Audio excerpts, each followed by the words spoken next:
Community voicemail exists because no one else does what we do.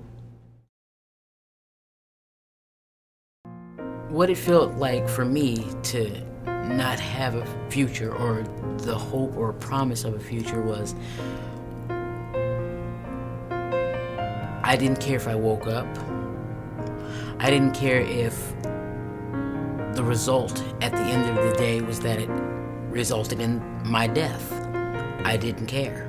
Some years ago when I was doing drugs and my father had gotten sick with cancer, and I kept telling myself every day that I would make it home. I'd get there before he died. But I remember that morning going into the house and finding out that my father had passed away or succumbed to the disease, and I still told myself that I'd make it home. When people are isolated and feeling so disconnected from anything, there's no hope. What I've seen happen when people get a community voicemail number, especially after they get to record their own greeting, is that they just turn into the person you know is in there, but you hadn't seen before. It must have been the very early part of August is when I got my community voicemail number, because I remember I called everyone in the world to let them know what that number was. You know, and then I was armed with my community voicemail number, and darn it, I was going to give it to every employer and every doctor and whoever else in the land I felt needed it. Community voicemail is a common sense solution to a very complicated societal problem. Community voicemail is so easy.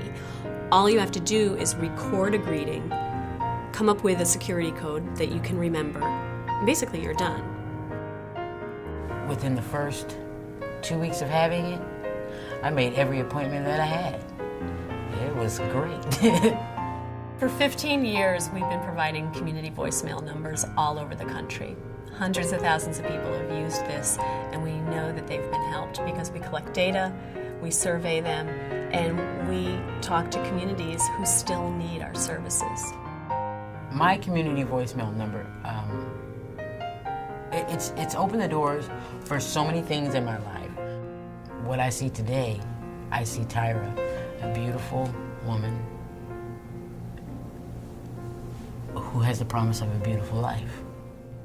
When you give to community voicemail, you're giving on so many levels, because you're giving money that helps solve very complicated problems in a really practical way. And it helps entire communities. But you're also giving person by person by person, you're giving them their own dignity, and you're giving them a real sense of hope. And it's an unbelievable thing to see the change in a person. Thank you for helping me start my life all over.